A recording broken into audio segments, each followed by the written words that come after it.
Hello बच्चों, आज हम पढ़ेंगे एनसीईआरटी क्लास 10वीं की साइंस का अध्याय 2 अम्ल क्षार एवं लवण। अगर बच्चों आपको मेरा पढ़ाना पसंद आए तो वीडियो को लाइक करें और चैनल को सब्सक्राइब करें प्रतिदिन ऐसे ही सभी कक्षाओं की अध्याय साइंस पढ़ने के लिए। तो चलिए आज हम एनसीईआरटी क्लास 10वीं की साइंस का अध्याय 2 अम्ल क्षार एवं लवण को स्टार्ट करते हैं। तो सबसे पहले हम देखते हैं कि अम्ल क्या होते हैं। अम्ल क्या होते हैं। चलिए तो सबसे पहले हम अम्ल के बारे में समझते हैं। तो अम्ल ऐसे पदार्थ जो पानी में घुलकर हाइड्रोजन आयन देते हैं उन्हें अम्ल कहते हैं। यानी कि आपको बिल्कुल साधारण सी परिभाषा लिखनी है कि ऐसे पदार्थ या वह पदार्थ जो पानी में घुलकर हाइड्रोजन आयन देते हैं उन्हें अम्ल कहते हैं। जैसे हम उदाहरण देखें अम्ल के उदाहरण तो H2SO4 और दूसरा उदाहरण देखें HCl यानी कि हाइड्रोक्लोरिक अम्ल, या तीसरा उदाहरण देखें HNO3। तो ये सभी अम्ल के उदाहरण हैं। चलिए अब अगला पॉइंट हम देखते हैं कि अम्ल के कौन कौन से गुण होते हैं जिनसे हम उन्हें पहचान सकते हैं कि यह अम्ल है। तो अब देखते हैं अम्लों के गुण। यानी कि अगर अम्ल है तो उसको हमें पहचानना भी तो पड़ेगा, और हम उसको पहचानेंगे कैसे? तो गुणों के आधार पर। तो अम्ल के गुण होते हैं वह निम्नलिखित होते हैं। तो अम्ल होते हैं वह स्वाद में खट्टे होते हैं। यानी कि जो अम्ल होते हैं वह स्वाद में खट्टे होते हैं। अम्ल पानी में घुलकर हाइड्रोजन आयन देते हैं। यानी कि अगर क्वेश्चन ये भी आता है कि अम्लों के गुण लिखें तो आप यह पॉइंट सभी लिख सकते हैं। जैसे अम्ल स्वाद में खट्टे होते हैं, अम्ल पानी में घुलकर हाइड्रोजन आयन देते हैं, अम्ल धातु से अभिक्रिया करके हाइड्रोजन गैस बनाते हैं, अम्ल नीले लिटमस को लाल कर देते हैं, अम्ल क्षारों से अभिक्रिया करके लवण बनाते हैं। तो यह सभी अम्लों के गुण होते हैं। अब अगला पॉइंट हम देखते हैं अम्लों के प्रकार। तो अम्ल दो प्रकार के होते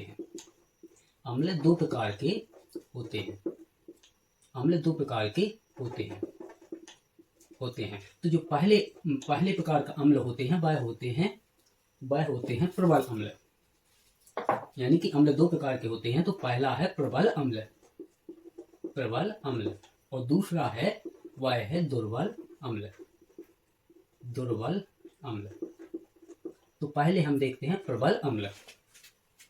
तो जो प्रबल अम्ल होते हैं उसकी हम परिभाषा देखें, या इसी को प्रबल अम्ल या इसे शक्तिशाली अम्ल भी कह सकते हैं। इसे प्रबल या कोष्ठक में शक्तिशाली, यानी प्रबल को ही शक्तिशाली यानी कि प्रबल यानी शक्तिशाली अम्ल।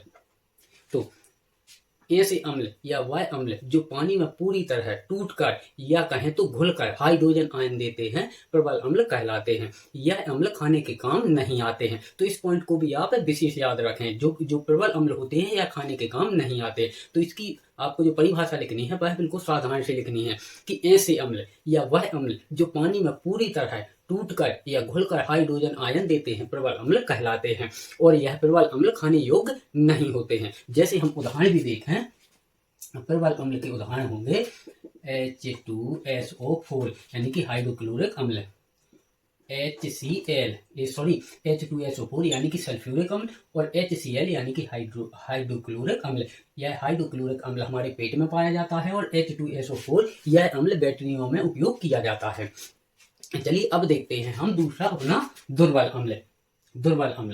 जैसा कि हमने प्रबल अम्ल देख लिया, अब देखते हैं दुर्बल अम्ल।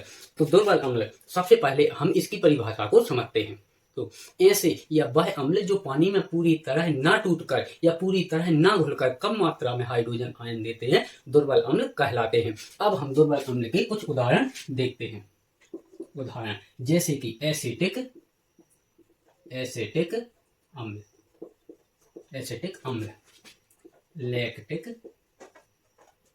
लैक्टिक अम्ल। तो जो लैक्टिक अम्ल होता है यही दूध को दही में परिवर्तित करता है। तो जो प्रबल अम्ल होते हैं वह हमारे खाने योग्य नहीं होते हैं। जो दुर्बल अम्ल होते हैं वह हमारे खाने योग्य होते हैं। तो इसको हम इस प्रकार से भी विभाजित कर सकते हैं। यानी कि जो प्रबल अम्ल है वह हमारे खाने योग्य नहीं होते हैं, और दुर्बल अम्ल होते हैं वह हमारे खाने योग्य होते हैं। या इसे हम और भी देखें तो सिट्रिक अम्ल, यह भी एक दुर्बल अम्ल है। चलिए अब जैसा कि सबसे पहले हमने अम्ल क्या है इसको देखा, उसके बाद अम्लों के गुण देखे, अम्ल अम्ल के प्रकार भी देखे। जो अम्ल होते हैं वह दो प्रकार के होते हैं। पहला होता है प्रबल अम्ल यानी कि शक्तिशाली अम्ल, जिसके हमने उदाहरण भी देखे। दूसरा है दुर्बल अम्ल अम्ल जिसके हमने उदाहरण भी देखे। चलिए अब आगे हम दो पॉइंट को और आप नोट कर लें। जो पहला पॉइंट होगा, यानी कि अगर क्वेश्चन आता है कि जल की अनुपस्थिति में अम्ल का व्यवहार अम्लीय क्यों नहीं होता है, तो इसको आपको लिखना है कि जल की अनुपस्थिति में अम्ल का व्यवहार अम्लीय क्यों नहीं होता है। तो जल की अनुपस्थिति में अम्ल का व्यवहार अम्लीय इसलिए नहीं होता है क्योंकि जल की अनुपस्थिति में अम्ल टूटकर हाइड्रोजन आयन नहीं देते हैं, जिसके कारण उनका व्यवहार अम्लीय नहीं होता है। तो इस पॉइंट को भी आप याद रखें क्योंकि यह भी क्वेश्चन में पूछा जा सकता है। और दूसरा पॉइंट आप देखें तो एल्कोहल यानी कि शराब तथा ग्लूकोज जैसे यौगिकों को अम्ल में वर्गीकृत नहीं किया जाता है। यानी कि जो एल्कोहल यानी कि शराब है तथा ग्लूकोज जैसी यौगिक यौगिकों को अम्लों में वर्गीकृत नहीं किया जाता है। क्यों? तो क्यों यह क्वेश्चन आ सकता है, तो इसको भी आप नोट कर लें। तो एल्कोहल यानी कि शराब तथा ग्लूकोज को यौगिकों जैसे यौगिकों को अम्ल में वर्गीकृत इसलिए नहीं किया जाता है क्योंकि एल्कोहल तथा ग्लूकोज को पानी में मिलाने पर यह हाइड्रोजन आयन नहीं देते हैं, इसलिए यह अम्ल के गुणों को नहीं दर्शाते हैं। तो इन दोनों पॉइंटों को भी आप याद रखें। चलिए अब अगला देखते हैं हम क्षार कि क्षार क्या होते हैं। जैसा कि हमने सभी अम्लों को कंप्लीट कर लिया, अब देखते हैं क्षार।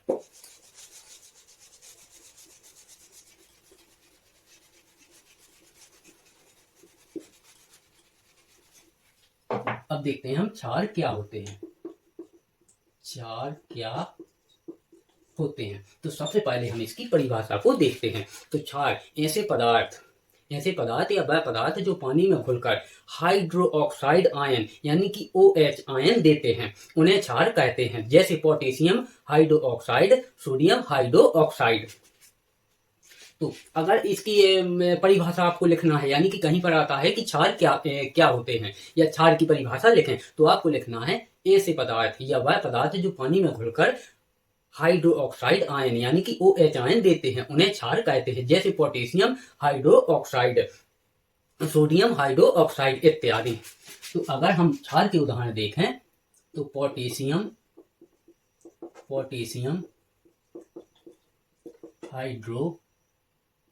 हाइड्रोक्साइड और सोडियम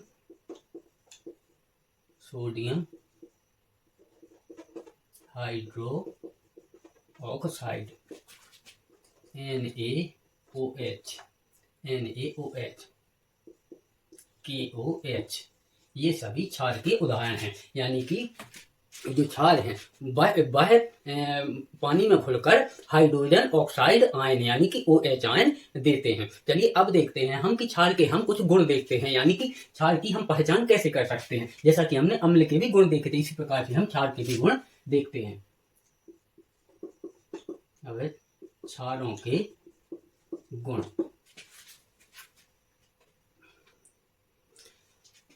क्षार, तो इसके अगर क्वेश्चन ये आता है कि क्षारों के गुण लिखें, तो आपको पॉइंट बाय पॉइंट जो मैं आपको बता रहा हूं आप लिख सकते हैं। तो क्षार स्वाद में कड़वे होते हैं, क्षार अम्ल से अभिक्रिया करके लवण बनाते हैं, क्षार पानी में घुलकर हाइड्रोक्साइड आयन देते हैं, क्षार लाल लिटमस पेपर को नीला कर देते हैं, क्षार स्पर्श करने पर चिकने होते हैं। तो इन सभी पॉइंटों को आप क्षारों के गुण के रूप में लिख सकते हैं। तो हमने क्षारों के गुण भी देख लिए। अब देखते हैं हम क्षार कितने प्रकार के होते हैं। तो क्षार दो प्रकार के होते हैं। क्षार दो प्रकार के होते हैं, जिसमें पहला है प्रबल या शक्तिशाली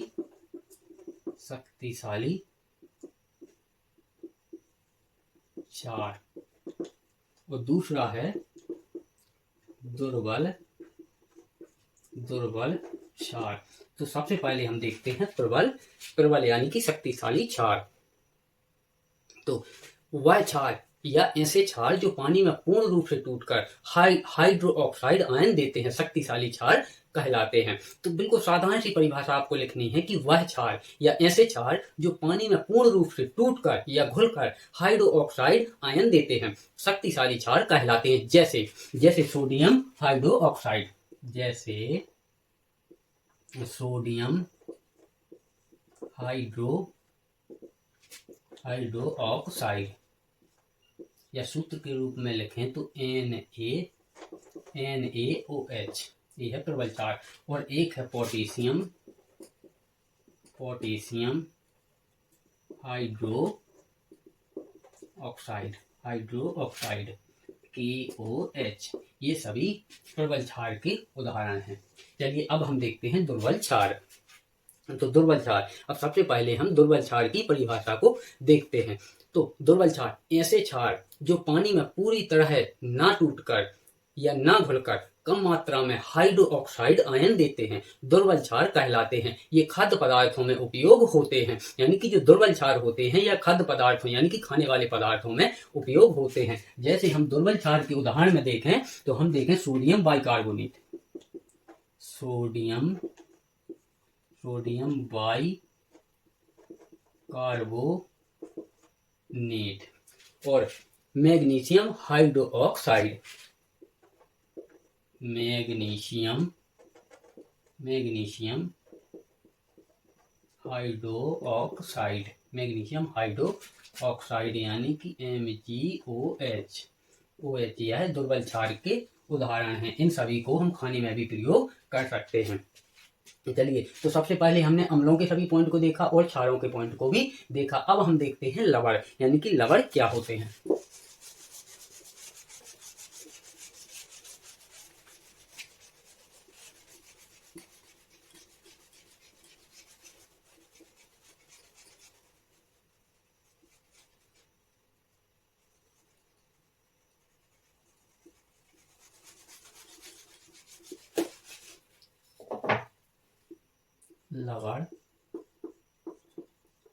लवण क्या है या क्या होते हैं।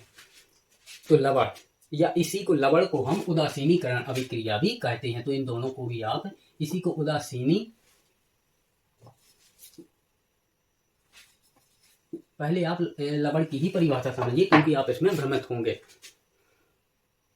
तो जब अम्ल व क्षार मिलकर, जब अम्ल और क्षार को मिलाया जाता है तो यह लवण तथा जल बनाते हैं। यानी कि लवण है जो जब अम्ल और क्षार को मिलाया जाता है तो वह लवण तथा जल बनाते हैं। तो ये तो हो गए लवण, यानी कि लवण की परिभाषा। अगर क्वेश्चन आता है कि लवण क्या होते हैं तो आपको परिभाषा लिखनी है कि जब अम्ल व क्षार को मिलाया जाता है तो लवण तथा जल बनते हैं। यानी कि जब अम्ल और क्षार को मिलाया जाता है तो इससे लवण बनते हैं। अब इसी के अंतर्गत एक और जो अभिक्रिया होती है, इसी को लवण को उदासीनीकरण अभिक्रिया, तो इसको भी आप समझिए। यानी कि जब अम्ल व क्षार को मिलाया जाता है तो लवण तथा जल तो बनते हैं, लेकिन इस अभिक्रिया को उदासीनीकरण अभिक्रिया कहते हैं। और यह अभिक्रिया है जो उदासीनी अभिक्रिया है, यह एक ऊष्माक्षेपी अभिक्रिया है। जैसे हम उदाहरण देखें यानी ऊष्माक्षेपी का मतलब है कि इसमें ऊष्मा भी निकलती है। जैसा कि मैंने आपको पिछले वीडियो में बताया था, मैंने सभी अभिक्रियाएं आपको पढ़ाई हैं। ऊष्माक्षेपी अभिक्रिया भी पढ़ाया है, ऊष्माशोषी अभिक्रिया भी पढ़ाया। सभी अभिक्रियाओं को मैंने डिटेल में पिछले अध्याय रासायनिक अभिक्रियाएं एवं समीकरण में पढ़ाया, तो आप उनको भी देख सकते हैं। तो हम यहाँ लवण यानी कि उदासीनी अभिक्रिया का उदाहरण देखें तो यहाँ जैसे क्षार प्लस अम्ल, अगर हम क्षार प्लस अम्ल को मिलाएंगे तो यहाँ बनेगा लवण प्लस जल।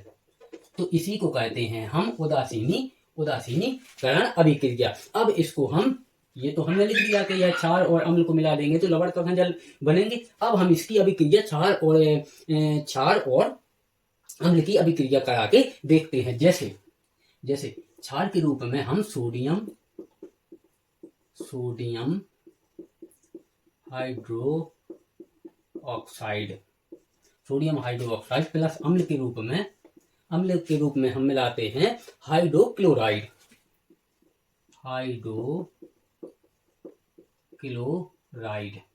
यानी कि सोडियम हाइड्रो ऑक्साइड क्षार हुआ और अम्ल हुआ हाइड्रोक्लोराइड। जब इन दोनों को हम मिलाएंगे या अभिक्रिया कराएंगे तो इससे जो बनेगा, पहले हम इनके सूत्र भी साथ में लिखते हैं तो आप लोगों को बहुत ही बेहतरीन समझ में आएगा। तो यहाँ पर होगा सोडियम हाइड्रोक्साइड होगा NaOH। ये तो हो गया अपना क्षार। और इसके साथ में हम, जैसा कि हमने पिछले अध्याय में पढ़ा है कि इसकी जो स्थितियां हैं वो भी लिखना कहीं कहीं जरूरी होता है, तो हम इसको लेंगे जलीय विलयन में, यानी कि एक्वेरियम में। क्षार को हमने सोडियम हाइड्रोक्साइड यानी NaOH को जलीय विलयन के रूप में ले लिया। अब इसके बाद अम्ल को भी हम जलीय विलयन के रूप में लेते हैं, जो हमने यहाँ लिया है हाइड्रोक्लोराइड यानी कि HCl। HCl भी हमने जलीय विलयन के रूप में लिया है। जब इसने अभिक्रिया की तो यहाँ बना सोडियम क्लोराइड, सोडियम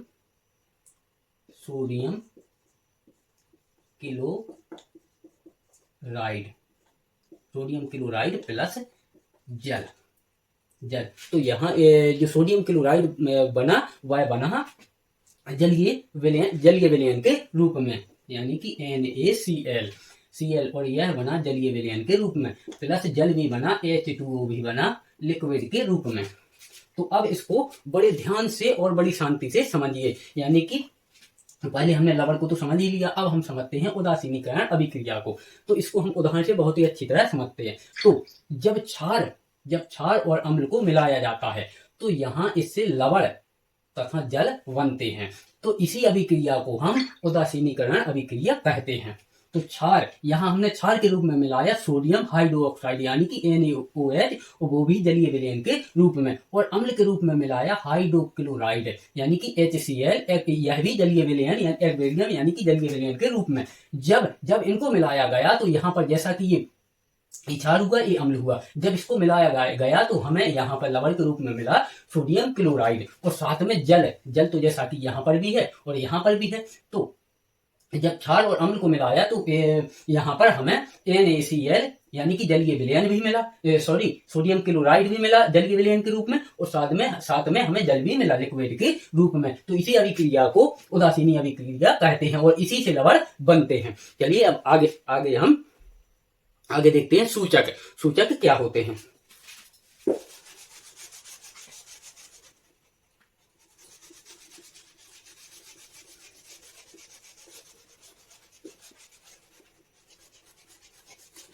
अब हम समझते हैं कि सूचक क्या होते हैं।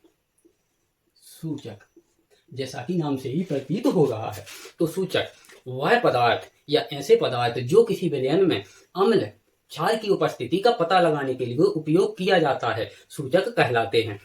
यानी कि अगर कोई विलयन है वो रखा है तो हम उसे टच करके या मुंह पर रख के तो हम उसको उसके स्वाद का कि यह अम्ल है या क्षारीय है ये तो हम पता लगा नहीं सकते, क्योंकि जैसा कि मैंने बताया था कि H2SO4 अगर हम देखें तो जो अम्ल होता है इसी को हम तेजाब भी कहते हैं। तो अगर किसी बर्तन में अम्ल या क्षार रखा है तो हमको नहीं है पता है कि उसमें क्या रखा है, तो उसका पता लगाने के लिए हम ना तो उसे पीकर या टच करके देख सकते हैं, तो उसकी जो पता लगाने की वस्तुएं होती हैं या पदार्थ होते हैं तो उन्हीं को हम सूचक कहते हैं। तो इसकी परिभाषा अगर हम लिखें तो अगर सूचक की परिभाषा आपको लिखनी है, कहीं पूछते हैं तो आपको लिखना है ऐसे पदार्थ जो किसी विलयन में अम्ल या क्षार की उपस्थिति का पता लगाने के लिए उपयोग किया जाता है, सूचक कहलाता है। अब देखते हैं हम सूचक कितने प्रकार के होते हैं। तो अगर हम सूचक को देखें,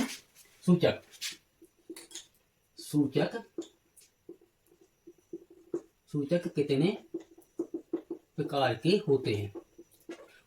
तो अगर हम सूचक के प्रकारों के बारे में बात करें तो सूचक को मुख्यतः तीन प्रकार से बांटा जा सकता है, यानी कि सूचक मुख्यतः 3 प्रकार के होते हैं। तो सूचक मुख्यतः 3 प्रकार के होते हैं। तो हम इसको लाइन से समझते चलेंगे। पहला है जो वह है प्राकृतिक सूचक। तो सबसे पहले हम प्राकृतिक सूचक की परिभाषा को समझते हैं।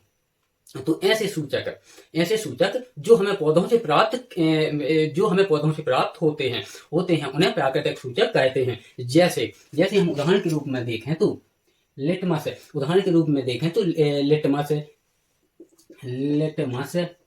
क्योंकि यह भी हमें प्राकृतिक रूप से प्राप्त होता है। पत्ता गोभी, हाइड्रेंजिया पौधे का फूल,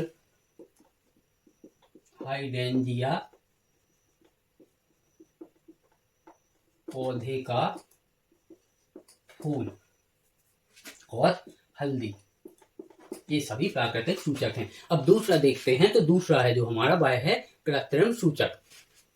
दूसरा है कृत्रिम सूचक। कृत्रिम सूचक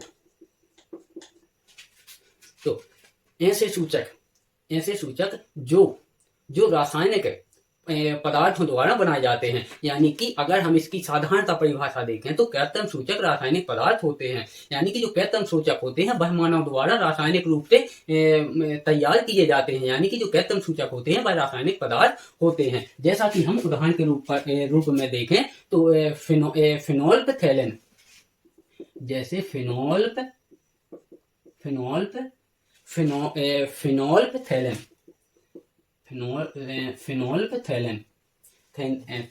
यह एक कृत्रिम सूचक है। इनको आप चाहें तो नोट कर सकते हैं क्योंकि यह क्वेश्चनों में बहुत बार पूछे जाते हैं। और दूसरा है वह है मेथिल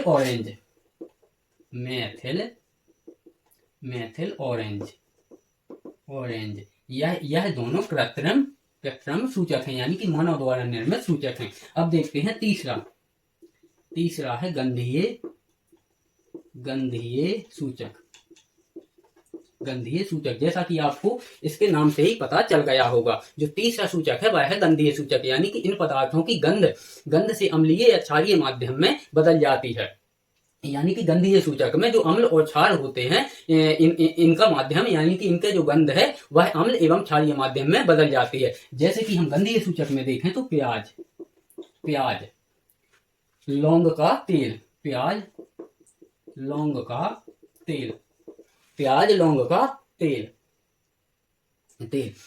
तो इन सभी से हम इन सभी की गंध होती है वह अम्ल और क्षार में अलग अलग परिवर्तित हो जाती है। तो इससे भी हम पता कर सकते हैं कि यह अम्लीय है या क्षारीय है। चलिए अब आगे हम देखते हैं जो सूचक होते हैं उनका अम्लीय एवं क्षारीय विलयन में बदलाव। तो इसको हम बहुत ही विस्तार से पढ़ते हैं।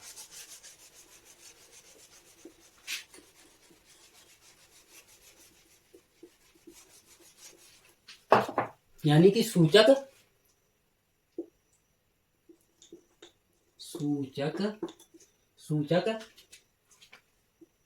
का अम्लीय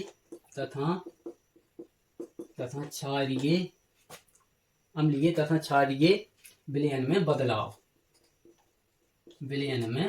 बदलाव। इसको आप बहुत ही अच्छी तरह और बहुत ही शांति के साथ समझना, क्योंकि इससे क्वेश्चन सबसे ज्यादा आते हैं। सबसे पहले हम लिखते हैं, जैसा कि हमने ऊपर पढ़ा, सूचक का प्रकार, फिर लिखते हैं सूचक का नाम, उसके बाद अम्ल के साथ इसका बदलाव क्या होता है, क्षार के साथ इसका बदलाव क्या होता है। तो हम इसको बहुत ही अच्छी तरह पढ़ेंगे। तो सबसे पहले हम देखते हैं सूचक का प्रकार।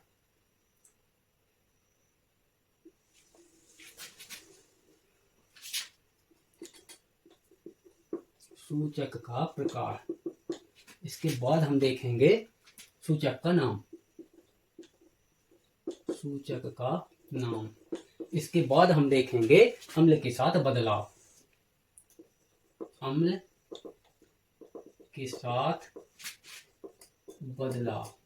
इसके बाद हम देखेंगे क्षार के साथ बदलाव,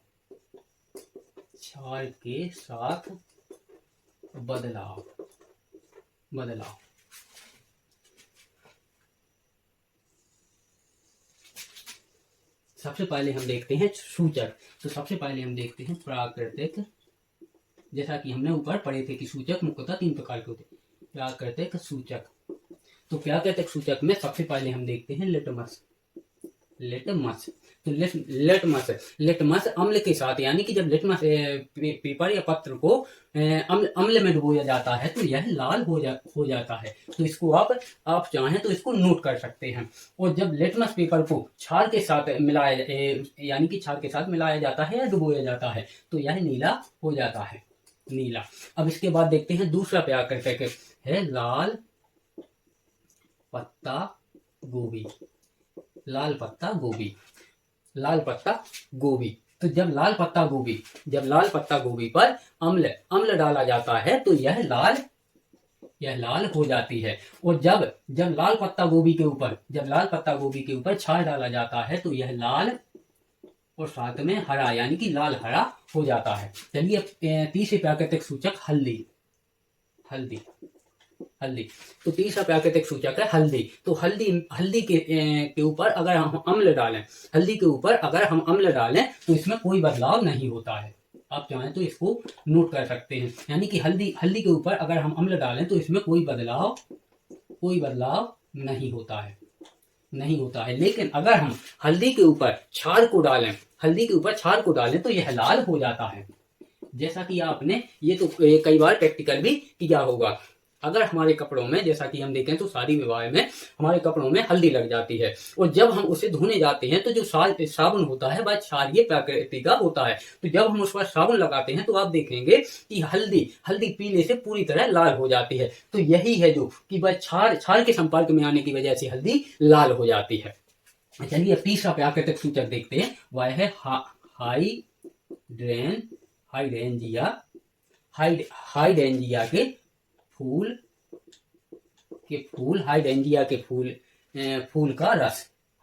फूल का रस।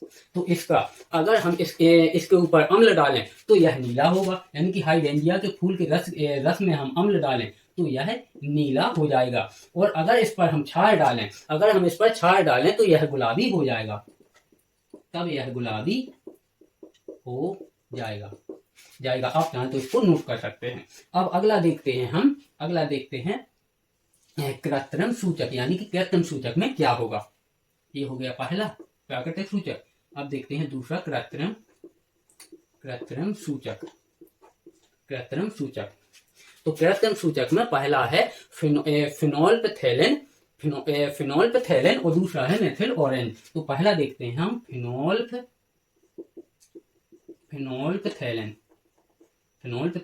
अगर हम फिनोल्फथैलेन पर अम्ल डालें तो यह रंगहीन हो जाएगा, यानी कि इसका कोई भी रंग नहीं रहेगा। अगर हम कृत्रिम सूचक फिनोल्फथैलेन पर अम्ल डालें तो यह रंगहीन हो जाएगा, यानी कि रंगहीन हो जाएगा।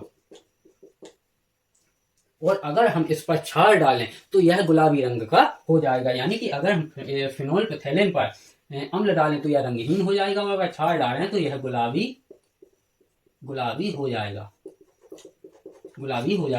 और दूसरा कृत्रिम है मेथिल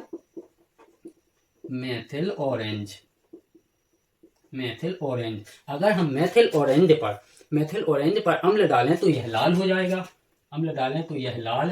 जाएगा, और अगर क्षार डालें तो यह पीला हो जाएगा। चलिए ये तो हो गए हमारे कृत्रिम सूचक। अब देखते हैं गंधीय सूचक। तीसरा है गंधीय सूचक।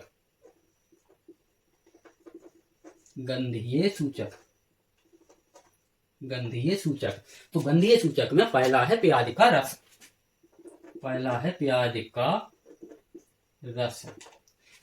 तो अगर हम प्याज के रस पर अगर हम अम्ल डालेंगे तो इसकी गंध है वह तेज हो जाएगी, यानी कि अगर हम प्याज के रस पर अम्ल डालें तो इसकी जो गंध है वह तेज हो जाएगी।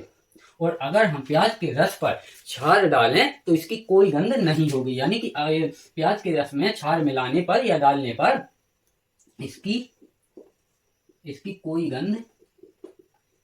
गंध नहीं होगी। अब दूसरा देखते हैं गंधीय सूचक में, दूसरा देखते हैं वेनिला। तो अगर हम वेनिला को अम्ल में मिलाएं या अम्ल वेनिला के ऊपर डालें तो इसमें कोई बदलाव नहीं रहता, यानी कि इसकी गंध वेनिला की गंध समान रहती है। और अगर हम वेनिला के ऊपर क्षार डालें या वेनिला को क्षार में मिलाएं तो इसकी कोई गंध नहीं आती है, यानी कि साधारण सी भाषा में आप समझें तो वेनिला को अगर हम अम्ल में मिलाते हैं या अम्ल उसके ऊपर डालते हैं तो जैसी वेनिला की पहले गंध थी उसी प्रकार की रहेगी। और अगर हम इसके वेनिला के ऊपर क्षार डालते हैं या क्षार को मिलाते हैं तो उसमें कोई गंध नहीं रहेगी। क्षार डालते हैं तो वेनिला में कोई गंध नहीं रहेगी। अब तीसरा देखते हैं हम लौंग का तेल।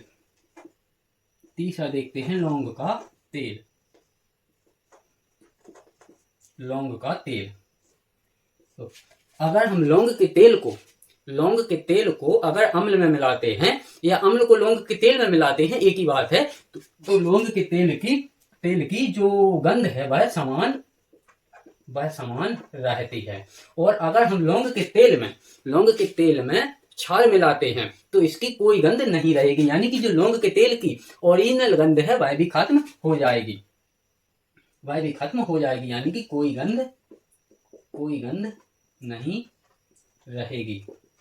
आप चाहें तो इसे नोट भी कर सकते हैं, क्योंकि इनसे बहुत ही ज्यादा क्वेश्चन बनते हैं। ये हो गए हमारे प्राकृतिक सूचक, ये हो गए कृत्रिम सूचक, ये हो गए गंधीय सूचक। तो आप चाहें तो इसका स्क्रीनशॉट भी ले सकते हैं या नोट भी कर सकते हैं। चलिए अब आगे हम देखते हैं अम्ल व क्षारों के रासायनिक गुणधर्म, यानी कि अम्ल और क्षारों के रासायनिक गुणधर्म कौन कौन से होते हैं।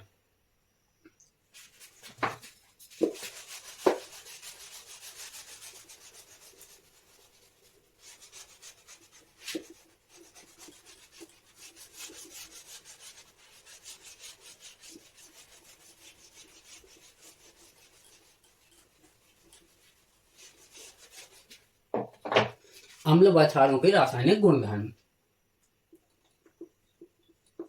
अम्ल व क्षारों के रासायनिक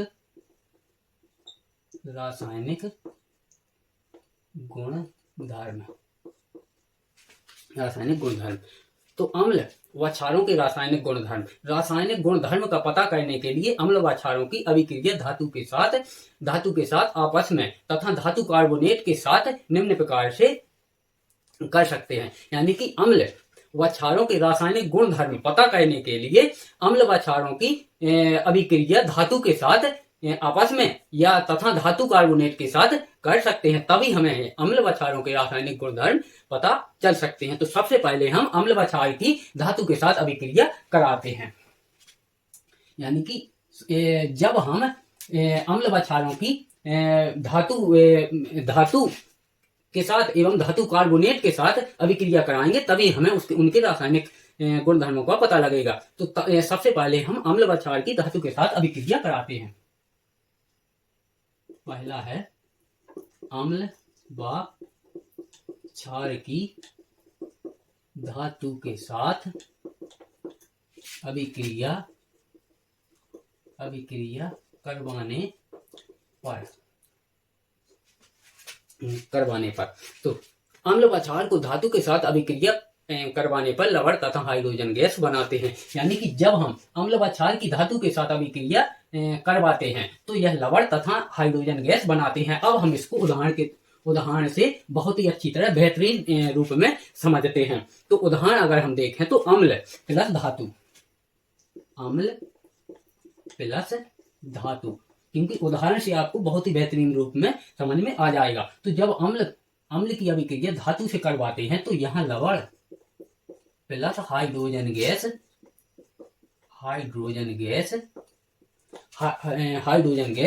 बनते हैं। जैसा कि हम पहले अम्ल देखें तो अम्ल के रूप में हम यहाँ पर लेंगे हाइड्रोजन क्लोराइड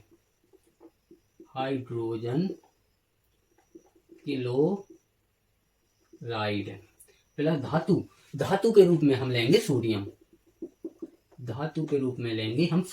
यानी कि जब अम्ल हाइड्रोक्लोराइड प्लस धातु सोडियम इन दोनों की जब हम अभिक्रिया कराते हैं तो यहाँ हमें लवण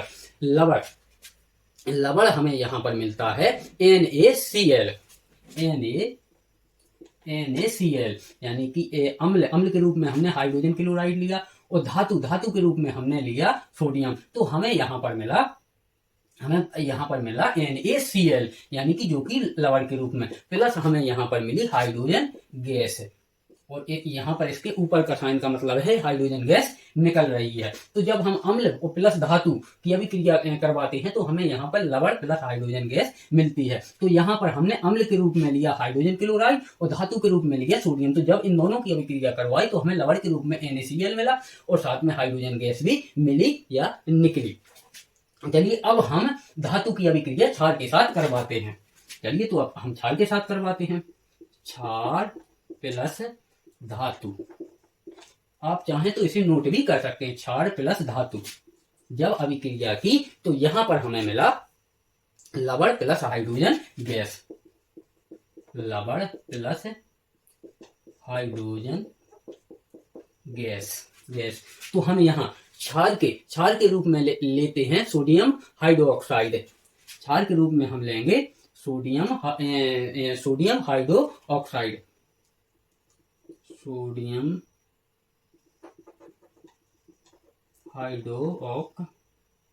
हाइड्रोक्साइड। ये तो ले ली हमने, ये तो ले लिया क्षार प्लस धातु के रूप में। अगर हम धातु के रूप में लें तो हमने यहाँ धातु के रूप में लिया, वह लिया जिंक। धातु के रूप में लिया हमने जिंक, यानी कि क्षार के रूप में लिया सोडियम हाइड्रोक्साइड और धातु के रूप में लिया जिंक। जब इसने अभिक्रिया की तो यहाँ पर इसने बनाया Na, यानी कि सोडियम जिंकेट। यहाँ पर इसने बनाया Na2 ZnO2 plus hydrogen gas. यानी कि पहले हमने यहाँ अम्ल के साथ धातु की अभिक्रिया करवाई, फिर यहाँ क्षार के साथ धातु की अभिक्रिया करवाई। तो क्षार के रूप में हमने लिया सोडियम हाइड्रोक्साइड और क्षार के रूप में हमने लिया सोडियम हाइड्रोक्साइड और धातु ली जिंक। जब इसकी अभिक्रिया करवाई तो हमें लवण के रूप में प्राप्त हुआ NaZnO2 और साथ में हाइड्रोजन गैस भी निकली। तो हमने यहाँ पर धातु की अभिक्रिया अम्ल से भी करवा दी और धातु की अभिक्रिया क्षार से भी करवा दी। चलिए अब आगे हम देखते हैं कि पॉप टेस्ट, एक पॉप टेस्ट होता है, उसको भी हम, यानी कि मैं पॉइंट बाय पॉइंट आपको सभी कंप्लीट करवाऊंगा, आपका एक भी कोई भी पॉइंट मिस नहीं होगा। अभी हम यहाँ पर आगे अम्ल व क्षारों की रासायनिक अभिक्रिया, अभी हम अम्ल व क्षारों के साथ क्षारों की रासायनिक अभिक्रिया धातु कार्बोनेट के साथ भी करेंगे। पहले हम इस पॉप टेस्ट को देख लेते हैं कि यह पॉप टेस्ट क्या होता है। पॉप टेस्ट, तो सबसे पहले आप इसकी परिभाषा समझें।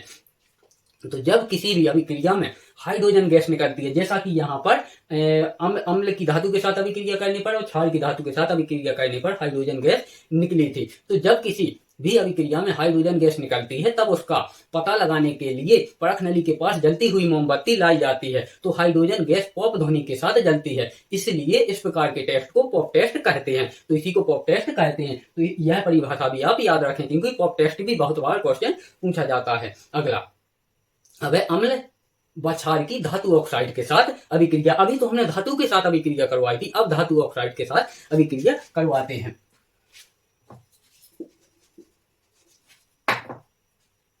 अब करवाते हैं अम्ल व क्षार की धातु ऑक्साइड के साथ अभिक्रिया। तो सबसे पहले अम्ल की धातु ऑक्साइड के साथ अभिक्रिया करवाते हैं। जैसे उदाहरण हम देखें तो अम्ल प्लस धातु ऑक्साइड जब अभिक्रिया करते हैं तो यहाँ पर लवण तथा जल बनाते हैं। चलिए, तो हम यहाँ पर धातु के रूप अम्ल के रूप में लेते हैं, अम्ल के रूप में कॉपर ऑक्साइड, अम्ल के रूप में लेते हैं हाइड्रोक्लोरिक अम्ल, अम्ल के रूप में लेते हैं HCl यानी कि हाइड्रोक्लोरिक अम्ल, और धातु ऑक्साइड के रूप में लेते हैं कॉपर ऑक्साइड। जब ये अभिक्रिया करते हैं तो यहाँ पर ये बनाते हैं copper chloride CuCl2 plus H2O। यानी कि अगर हम अम्ल के रूप में हाइड्रोक्लोरिक अम्ल को लेते हैं और धातु ऑक्साइड के रूप में कॉपर ऑक्साइड को लेते हैं, तो जब ये अभिक्रिया करते हैं तो यहाँ पर कॉपर क्लोराइड लवण के रूप में हमें मिलता है और साथ में मिलता है जल H2O। अब हम क्षार की धातु ऑक्साइड के साथ अभिक्रिया कराते हैं। चलिए अब हम अब कराते हैं, अभी तो हमने अम्ल के साथ ये अभिक्रिया करवाई, अब करवाते हैं हम क्षार के साथ में। क्षार प्लस धातु, आप चाहें तो इसे नोट भी कर सकते हैं या आप इसका स्क्रीनशॉट भी ले सकते हैं। क्षार प्लस धातु ऑक्साइड, तो यह भी लवण प्लस जल बनाते हैं। तो हम यहाँ पर क्षार के रूप में लेते हैं NaOH यानी कि सोडियम हाइड्रोक्साइड, और धातु ऑक्साइड के रूप में हम लेते हैं ZNO यानी कि जिंक ऑक्साइड। ZNO यानी कि जिंक ऑक्साइड। जब ये रासायनिक अभिक्रिया करते हैं तो यहाँ पर सोडियम जिंकेट, यहाँ पर हमें NaZNO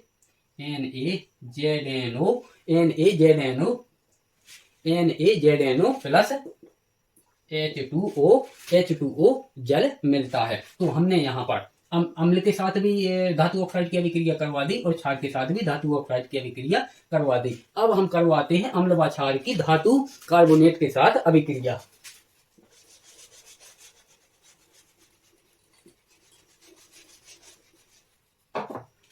अम्ल व क्षार की धातु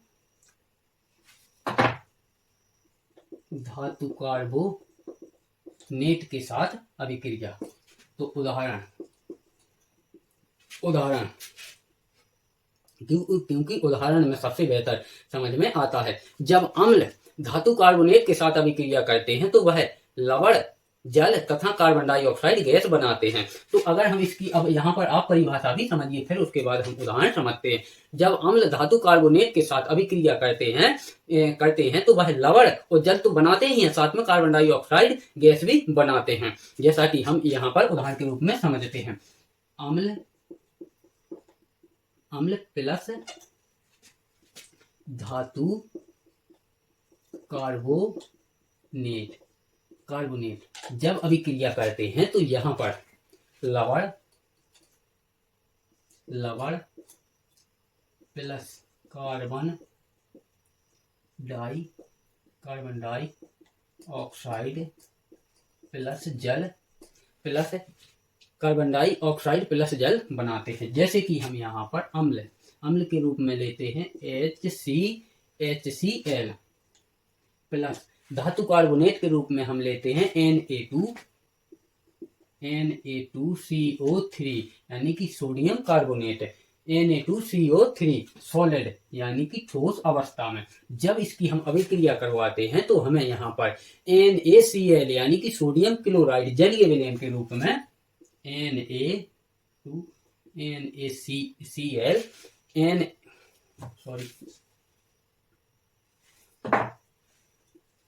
NaCl जो कि हमें जलीय विलयन यानी कि एक्वेरियम के रूप में, प्लस कार्बन डाइऑक्साइड यानी कि CO2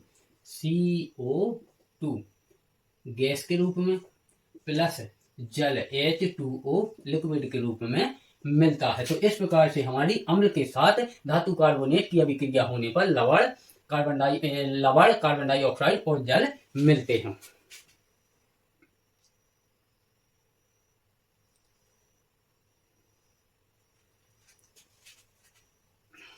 अब हम क्षार धातु कार्बोनेट के साथ अभिक्रिया नहीं करवाएंगे, क्योंकि यहाँ आप नोट के रूप में भी लिख सकते हैं। जो क्षार है वह धातु कार्बोनेट के साथ अभिक्रिया नहीं करते हैं। जैसा कि मैंने सभी की अभिक्रिया करवा के आपको बताया। जैसे अम्ल व क्षार की धातु कार्बोनेट के साथ अभिक्रिया, तो अम्ल की धातु कार्बोनेट के साथ अभिक्रिया करवाई, क्योंकि अम्ल धातु कार्बोनेट के साथ अभिक्रिया करके लवण कार्बन डाइऑक्साइड प्लस जल बनाते हैं। लेकिन जो क्षार है, नोट के रूप में भी आप यहाँ पर लिख सकते हैं। जो क्षार हैं, क्षार धातु कार्बोनेट के साथ कोई भी अभिक्रिया नहीं करते हैं। तो इसको आप नोट के रूप में लिख लें कि अगर क्वेश्चन ये आता है कि क्षार धातु कार्बोनेट के साथ अभिक्रिया करने पर क्या प्राप्त होता है, तो आपको लिखना है कि धातु कार्बोनेट के साथ अभिक्रिया नहीं करता है, और आपका आंसर खत्म। चलिए अब हम आगे देखते हैं कि चूने के पानी का टेस्ट, यानी कि जो चूने का पानी होता है तो उसका टेस्ट किस प्रकार से किया जाता है। चलिए, मैं आपको एक भी पॉइंट मिस नहीं होने दूंगा, यानी कि आपके जितने भी पॉइंट हैं, आपके जितने भी अध्याय 2 अम्ल, क्षार एवं लवण में दिए गए हैं, उन सभी को एक एक करके कंप्लीट करवाऊंगा।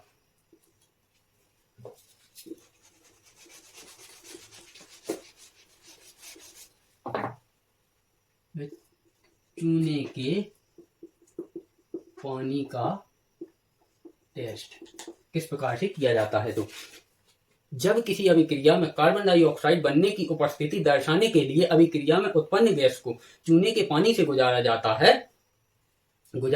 है तो कम मात्रा में कार्बन डाइऑक्साइड गैस को चूने के पानी में से गुजारने पर चूने का पानी सफेद हो जाता है, जो कैल्शियम कार्बोनेट बनने के कारण होता है। जैसे कि हम यहाँ पर उदाहरण के तौर पर भी समझ सकते हैं। जैसे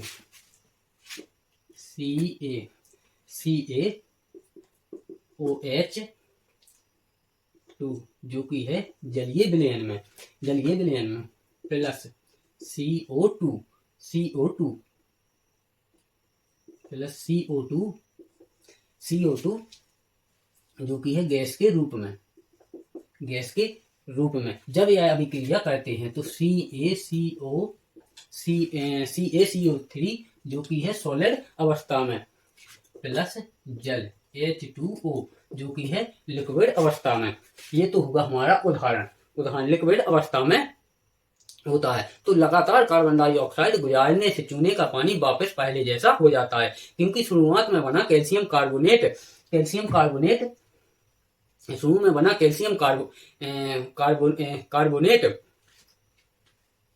कार्बन डाइऑक्साइड और जल से अभिक्रिया करके कैल्शियम हाइड्रोजन कार्बोनेट में बदल जाता है, जो कि जल में घुलनशील होता है और इसका कोई रंग नहीं होता है। यानी कि जब इसको अभिक्रिया कराई जाती है तब यह अभिक्रिया करके यहाँ पर कैल्शियम कार्बोनेट प्लस H2O जो कि है लिक्विड अवस्था में कैल्शियम कार्बोनेट है सॉलिड अवस्था में जब अभिक्रिया प्लस और साथ में कार्बन डाइऑक्साइड, यानी कि कार्बन डाइऑक्साइड को चूने के पानी में CO2 जो कि ये गैस के रूप में गुजारा जाता है। तो यहाँ पर Ca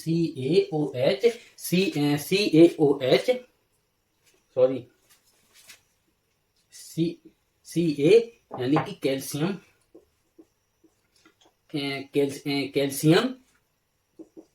कैल्शियम जो कि है जलीय विलयन के रूप में। यानी कि अगर हम यहाँ पर समझें, अब आप इस उदाहरण के रूप में बिल्कुल साधारण भाषा में समझिए, यानी कि कार्बन डाइऑक्साइड गुजारने से चूने का पानी वापस पहले जैसा हो जाता है, क्योंकि शुरुआत में बना कैल्शियम कार्बोनेट कार्बन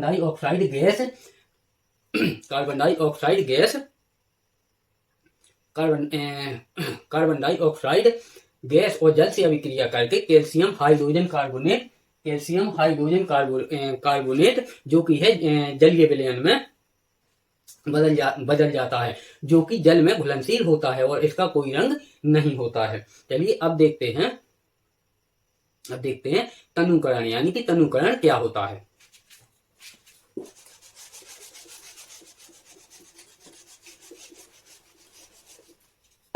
तनुकरण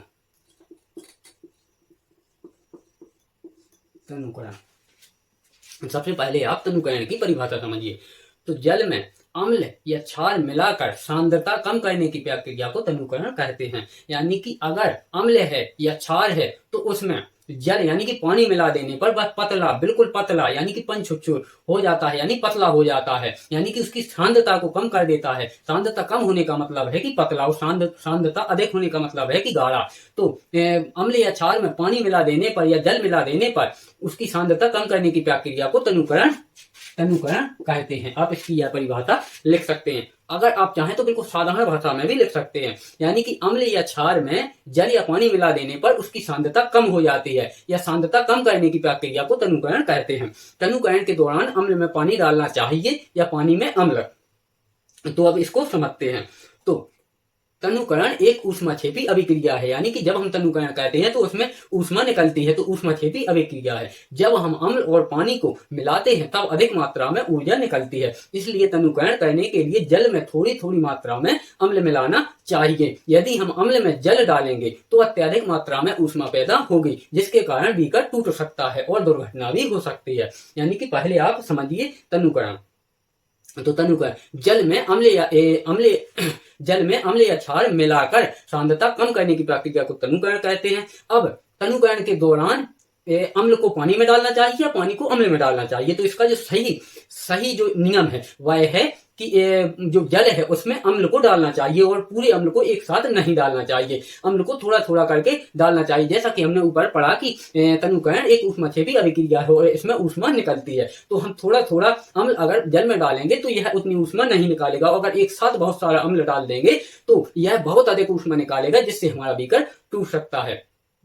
तो हमने क्लास 10वीं की साइंस का अध्याय 2 का पार्ट फर्स्ट कंप्लीट किया है, जिसमें हमने इसके आधे पॉइंटों को कंप्लीट कर लिया है। अब बचे हुए आधे पॉइंटों को हम अगले पार्ट 2 में कंप्लीट करेंगे। इस प्रकार से हमारा क्लास 10वीं का अध्याय 2 अम्ल क्षार एवं लवण कंप्लीट हो जाएगा। तो चलिए, अगर मेरा पढ़ाना आपको बच्चों पसंद आया है तो वीडियो को लाइक करें, चैनल को सब्सक्राइब करें प्रतिदिन ऐसे ही सभी कक्षाओं की साइंस को अध्याय 2 पढ़ने के लिए। तो वीडियो में अंत तक बने रहने के लिए धन्यवाद।